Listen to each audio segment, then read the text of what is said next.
Sa puntong ito ng ating kasaysayan, malaki na ang nagiging advancements ng teknolohiya pagdating sa pagpapadali ng mga gawain at pagpapagaling o pag-prevent ng mga iba't ibang matitinding karamdaman.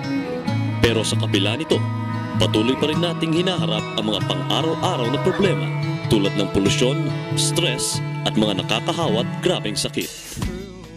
Kaya para labanan ang mga problemang ito, marami sa atin ang umiinom ng mga multivitamins, food supplements o substitutes at kung ano-anong mga herbal products.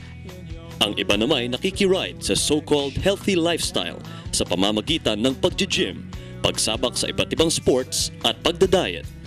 Ngunit taliwas sa ating mga akala, hindi 100% ang proteksyon o mabuting epekto ng mga ito. At hindi lahat ng mga yan ay hiyang para sa bawat isang individual. Madalas pa nga, hindi abot kaya ang ganitong pamumuhay.